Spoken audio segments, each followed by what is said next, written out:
Chilean author Isabel Allende wrote, "I can promise you that women working together, linked, informed, and educated, can bring peace and prosperity to this forsaken planet." This final conversation is between two women leading lives committed to peace. They have never met before now. During our first Global Peace Education Day conference last year, our final speaker was Avon Madison, founder of Pathways to Peace and a guiding light for our efforts. Avon passed away shortly after the conference. It seems fitting that her successor, Tezekiah Gabriel, will help close our conference this year. As founder of Gabriel Associates, a management consulting firm, Tez has been helping nonprofits for 30 years. Now, as executive director of Pathways to Peace, she views her work as an extraordinary opportunity to bring together her vision for peace, passion for making a difference, and her knowledge of nonprofit organizations as vehicles for bringing peace to our world. Tadhi Blackstone has been the Los Angeles coordinator for the Institute of Noetic Sciences for more than 30 years. She delights in building community by encouraging development of many groups, developing shared leadership, and producing informative and transformational consciousness, raising events. These two pioneers are meeting for the first time. This could be the start of a new podcast. Tez and Tahdi, thanks for being with us. Thank you, Michael. Michael, thank you. I'm Tadhi Blackstone, born and raised in a very conservative, fundamentalist Christian missionary family in China during the war. So peace is one of the single most important issues of my entire life for my entire 82 years. Because in China, the bombs were falling. My father was chaplain of the Flying Tigers. I was stepping over literally dead and dying bodies of babies and old men because there was no hospital, there was no nurses or anybody to help. And the little kids were now orphans. So it was war, and that was my earliest experience. So the idea of love and warmth and all of that came from my family and the open house they had with the warriors. The Flying Tigers were the most loving people I've ever met in my life. They were wonderful with us kids. I was in their arms and on their shoulders and laughing with them as they played games of house. It was an amazing combination of, on the one hand, death and destruction, and on the other hand, music and joy and laughter. And I was raised with that whole sense of Jesus saying, "I came that your joy might be full. I came that you might have life and have it more abundantly." So it wasn't until I got back to America that I discovered that it was not simple. It was not easy. It was not black and white. A lot of the quote good people were not too good. I was thrown out of schools several times and some kind of troublemaker. I just didn't know how. And so it was a really interesting growing up period until I went to school with Dr. Matt Fox. And it was his University of Creation Spirituality where I first heard about Institute of Noetic Sciences, founded by that amazing astronaut, the sixth man to walk on the moon, Dr. Edgar Mitchell. And he came back from the moon saying, you know, Einstein was absolutely right. The universe is made of, what was it made of? Thank God there's an editor. The universe was made of energy and matter. But he left out the most important ingredient of all, which is consciousness. And it was consciousness that brought us all together. There was no division, not even human beings from, trees and human beings and animals are all in this together. And that was brand new to me. I'd only heard that there's Christians and then all the divisiveness going on. And what was so exciting to me about ions was that we are all in this together and we can learn from each other. And it's going back to the old loving one another, cooperation. How can I be of help? What are you doing? And how can I help? And so it was a brand new, amazing discovery for me to say, hey, we've missed the point. We're supposed to be Christians, but we're not acting like that. What is such a word as racism? That's as bad as war. And what is this nonsense about guns and people taking AK-15s into a school with fourth graders? What are we doing? And there's something really wrong that we've lost the point. And the point for me is loving one another. The point for me is looking for the good in each other, looking for ways we can help each other. Bottom line, the point is peace. The point is a way to make peace with people that are not seeing things the same way. And we're not supposed to. We were created originals. I'm supposed to be original. I'm not supposed to be like you. I'm not supposed to be like all those other kids in school that they didn't throw out. They just threw me out because I wasn't like anybody else. They weren't born in China. They weren't in the middle of a war. And so it's been a really interesting journey for me to go through how different we all are and we're supposed to be. I'm different from elephants, but I adore elephants. I love their wisdom and their compassion. And we're supposed to be different. And yet we're supposed to love each other. We're supposed to find ways to work together, to cooperate, to hold hands. And that for me is what's so exciting right now.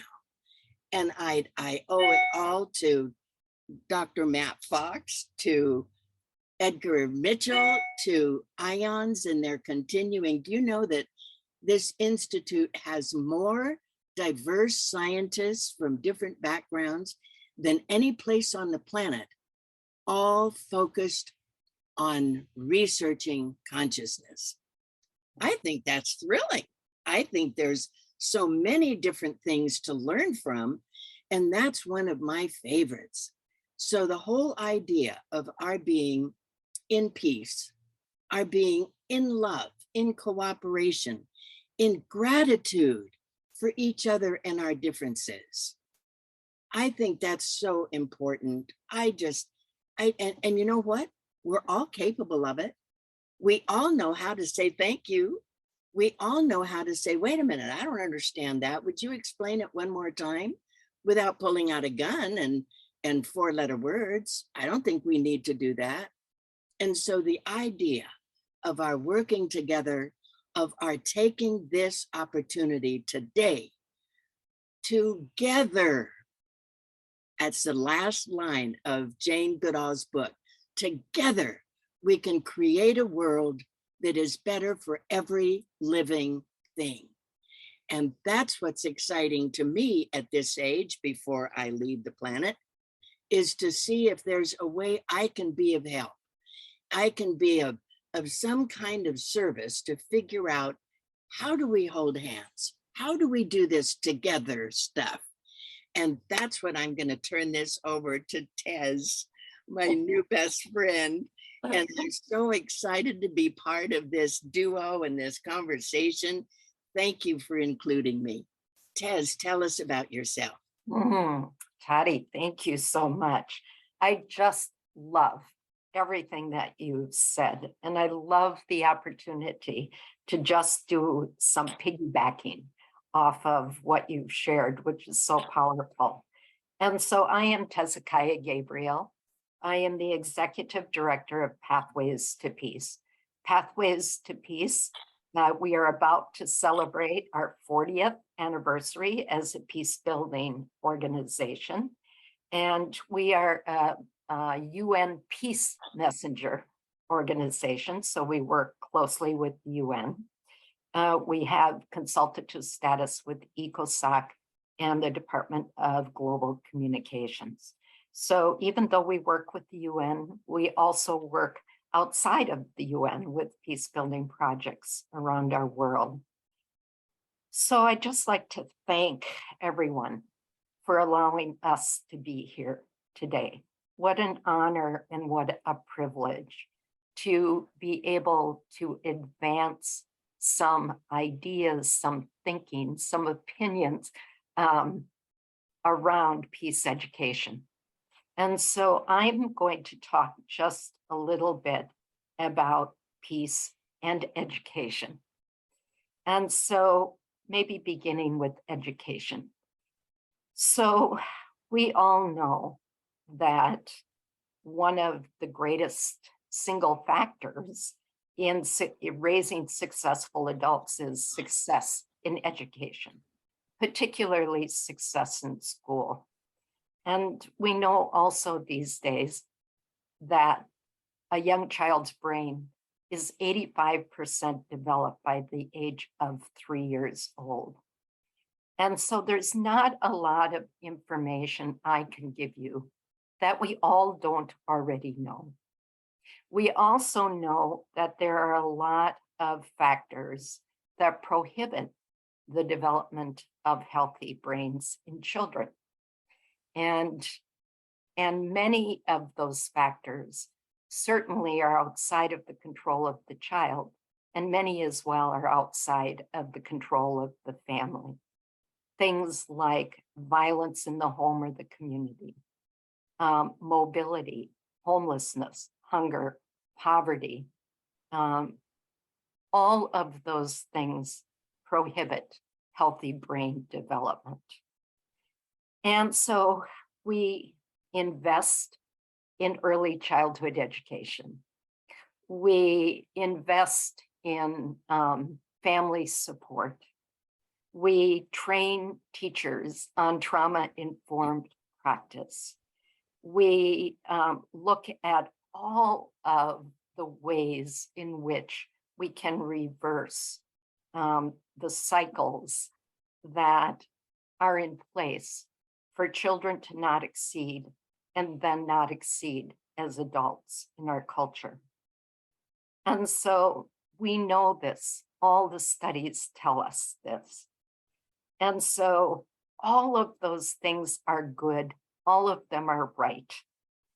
However, we fail to talk about the juice, the very ingredient that makes all of those best practices work.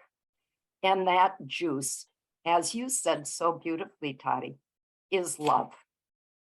Because we know those folks who become teachers of the year, they may employ all of those best practices, but they know, and we know, that it is the love, the care that they show for those individual children, especially those children who most need it to reverse those other trends, that they are the ones who are successful in teaching because they have ways, they have language, they have behaviors, they have ways to convey that these children are loved, that they're cared about, that they're special, as you said, unique. They are originals, they're valued, and they're going to do wonderful things in the world. And that's what really creates children. And again, all the studies tell us this, that children can overcome incredible obstacles if they just have even one person who cares about them. Yes, yes. Only one person. And the transgender studies look at children, what the difference is between children who have experienced incredible abuse and adverse childhood experiences, and those who have similar experiences but overcome them. And the one single factor is that someone was able to express that love. And so that's the magic juice here. And while it's simple, you talked about this, Tadhi, while it's simple, it doesn't appear to be easy because we're not talking about that. Instead, we talk about the next level up, which is good, those best practices. But I'd like to say it's time to bring love out of the closet. A heart-based educational system, one that is rooted and grounded in love.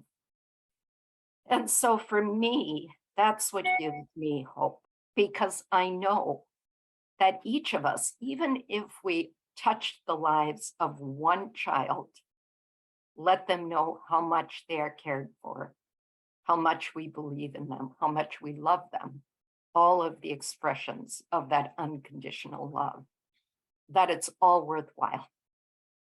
It's all worthwhile. And so for me, then when I joined that concept with our work around peace, I want to say that, and I think we all know this, that love is the greatest creative and transformative energy in the universe. And we know it. The research tells us this, the science tells us this now, and we know it in our own hearts and through our own experiences. And so, and we know it because we want that for the children that we have in our own lives, that beautiful unconditional love. So it's key to successful education. It's key to all of those interventions. And again, it's backed by science. I'm reminded in this moment of the letter from Einstein to his daughter.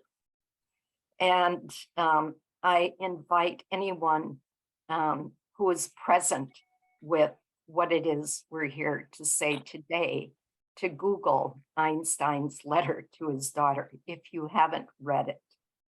And after a lot of disclaimers about holding this information that he says is the most powerful tool in the universe, the most powerful concept theory beyond all of his other work. He says, please keep this secret until such time as society is ready for it. And then he says that that is the power of love. That is the science that drives the universe. So again, looking at love, looking at education and how we could transform our educational system, it's to bring love out of the closet, right? And allow it to be the driving force in all of our creative interventions throughout the childhood of our children in schools, but beyond into the interventions that we as adults have and the interactions we have in our daily lives. So let me shift a little bit around what you left us with, Tahdi, which I loved so much, and shift it into our work for peace. And I believe, as you do, that for peace to prevail on our earth, And I have a vision for that. I know you do as well. And I know it's not only possible, but I can see it, smell it, and taste it, that it's going to take a shift in consciousness. We need to be changing hearts and minds. And as you said, Tadhi, so beautifully, it's really about unity consciousness. I think that no one would argue with the fact that all of the ills that we currently have on our planet, war and hunger and poverty and climate issues and all of the systemic oppression, all of those isms, all of it is rooted in the myth of separation.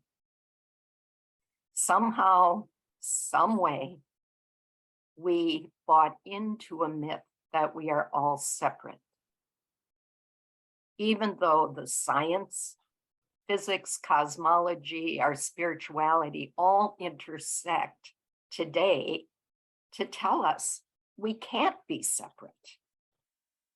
We are all connected, and we are connected to everything and everyone on the planet and everything in our universe. It's a whole system of interconnectedness. So I believe until we can fully embrace that we are all one, until we can fully embrace that unity consciousness, we will continue to struggle with that myth of separation, which, as you said, Tahdi, brings divisiveness, that somehow we are divided from one another, even though we know we can't be. And so, given there is no separation, then I know that peace prevails on earth when we embrace unity consciousness. And I'm so grateful for the science that IANS is doing, HeartMath is doing, our great physicians, quantum physics folks, our cosmologists, our beautiful spiritual leaders today that are saying we can become aware of our connectedness, that we are all one.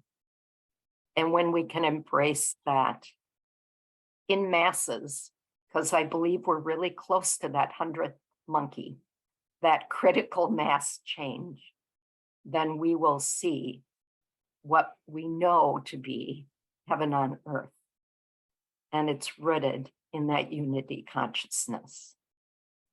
And so I'm hopeful, very hopeful, that we are coming together in that awareness. Again, it's just an awareness, because we know the facts are that we can't be separate.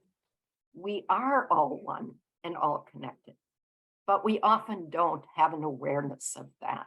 And it's from that heart-based awareness that we act to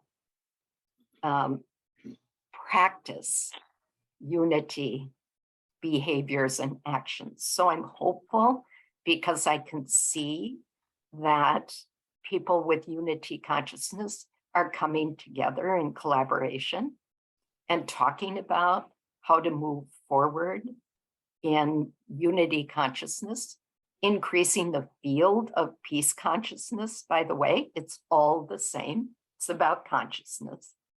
And that those groups are looking at how we can lift that field of consciousness so that, as you said, Tahdi, we can create that new earth that works for all. So I would just add that, because you were so clear about some of your opinions about the role of religion, and I'll say spirituality for me, that today I've come to believe that what we may call divine source, what we may call God, what we may have the 99 names for, but they are all the same, is actually a field of consciousness. And from that field of consciousness, everything is created and everything is transformed. And that field of consciousness is what drives all creation in the universe. And we are active participants in it. So we both create it because we were created to create, and we benefit from it as well, from this vast field of consciousness that holds together our universe and everything in it. So I would just close with that. And Tahdi, I'm just grateful to share this time with you. And yes, we are new best friends. And so, and like-spirited kins. And so, and to thank everyone at Unity Foundation and those who collaborated on this beautiful conference. Thank you. And I'm so excited with what Tez is saying, that we are in this together. We all are holding hands together. And if we say, yes, I'm in salute position, I'm going to do that. And that's my today, my tomorrow, and the next day. That's what I would like to emphasize, what it's taken me all these years to learn and how excited I am to learn it.